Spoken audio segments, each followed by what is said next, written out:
Welcome back into Tapped Out here on the BetQL Network with Brendan Tobin. I am the sports machine, Sean Levine. And now let's welcome on old friend of the show. He is Marlon Chito Vera taking on Pedro Munhoz Saturday night, UFC 292.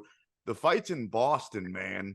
And it was funny because I heard you try to say it again. Boston what? Say the name. And the only reason I'm giving you crap real quick is because Massachusetts.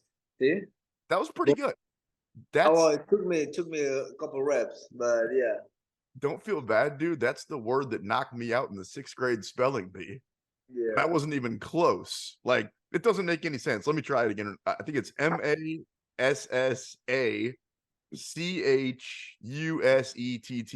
But anyway, I didn't bring you on for this. I brought you on to talk a little bit of fighting. Last time out, dude, you didn't look like yourself against Corey Sandhagen, and I saw you were kind of holding yourself hard against that. Did you change anything in this fight camp because of that?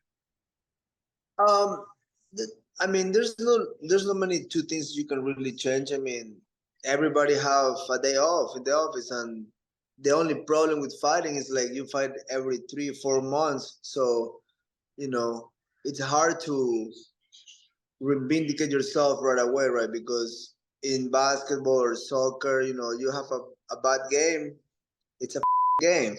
I mean, you have a bad day in a fight, it's a little more up, but I'm the type of guy that, I go hard on myself. I suffer, I hate to lose, and the only way I can solve that problem and that sickness inside of losing is just getting a win, and that's what I'm planning on do this weekend. Going with the best attitude. I had a great camp, and I'm ready to go. What type of a fight do you expect on Saturday night versus Pedro Munhoz? Because you're obviously a real credentialed guy when it comes to jiu-jitsu, a black belt, but you can also kick people's heads right off their neck. I mean, if you ask me what I'm expecting a great fight, an easy night. I mean, that's what we all wish, right? The less time in there, get in there, get out quick. But that's just one side of what I would like to have. But I like to prepare for the worst. I like to think and dark and just be like, this is gonna be hard. And if it's easier, cool. But if not, I'm ready to dig deep, go to hell.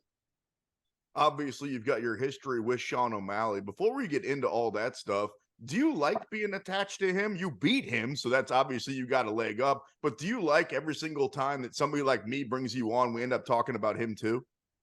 I mean, I really don't care. I feel I have no attachment to nobody. I got nothing to prove, but just proving myself better. And yeah, I mean, he's the one that really promotes me. I mean, best way. This is the best way to kill somebody besides shooting them in the face with a gun. You just gotta don't talk about them. When people stop talking about you, you're a dead person.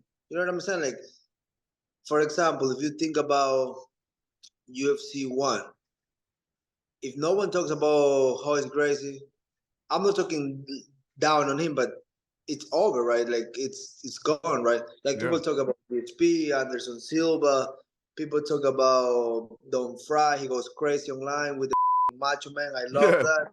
But like when people stop talking about you, you're dead. I never talk about Miley. I'm not the guy that I'm like, okay, I got a couple million followers, I want to be attached to it. I don't give a about the guy. I mean, to me, he's a dork. But a lot of people is a dork to me.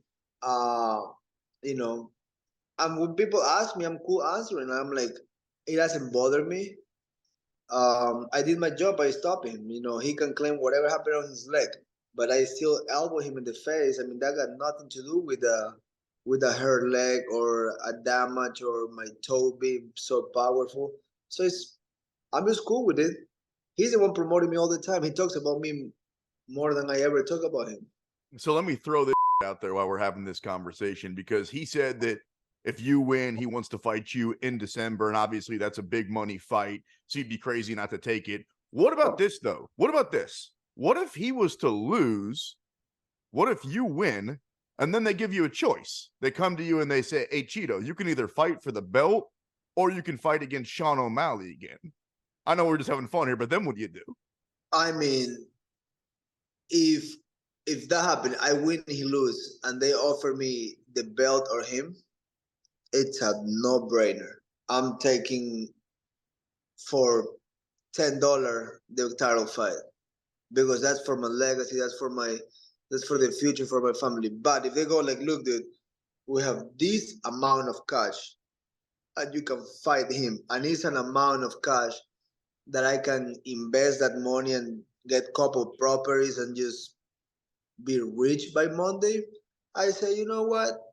That belt is cute, but I'm gonna make some investments. Every man has a price, right? So if I can be set for the rest of my life and just fight for fun, just imagine that. Not fighting is all about pressure.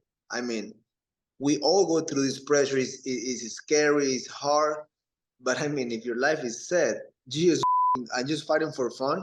I mean, I'm into that too. I like adrenaline. I can get in a fist fight just for the of it.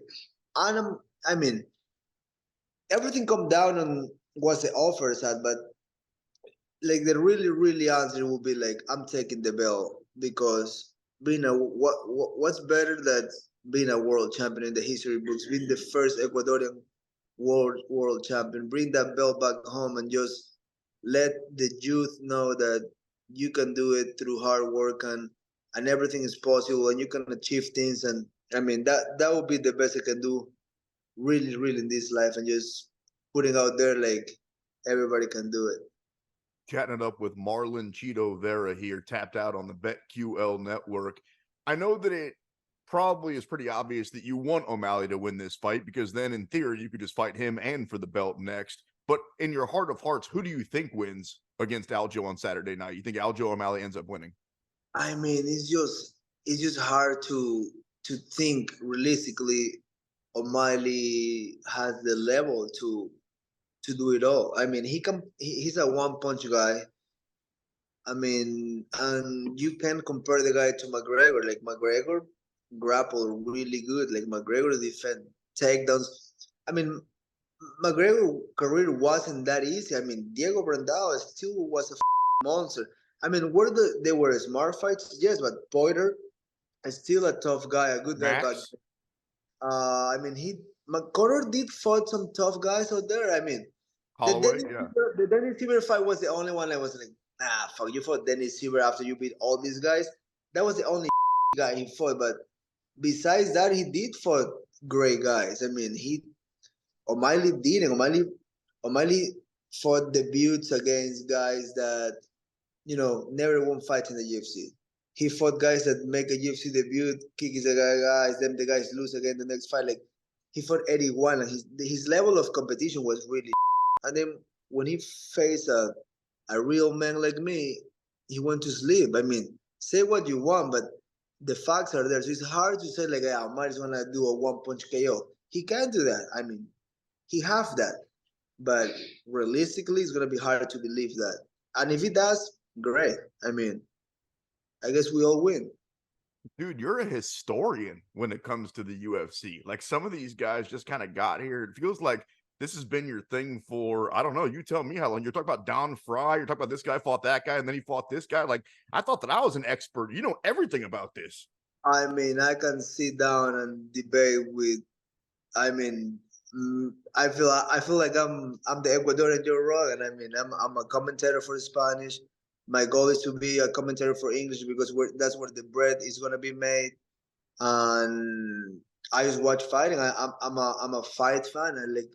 I like to do the commentary thing. I've been watching fights my whole life, and since I was a little kid, I watched from the first fight of the night till main event. And in back in the day in Ecuador, there's not fighting in TV. You either watch the prelims in Facebook, or you gotta go to the dark web, Right. download the whole card, and I will watch it Sunday morning. And back then, you don't know who won or who lose. There's not Twitter or Instagram like today.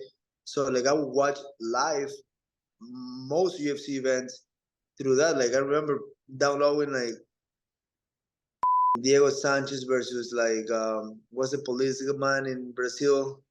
Sunday morning downloading those fights, the Abu Dhabi fights. I mean, I've been watching this forever. That's why I'm that cool and collected in the pocket because I have so many hours of tape in my head.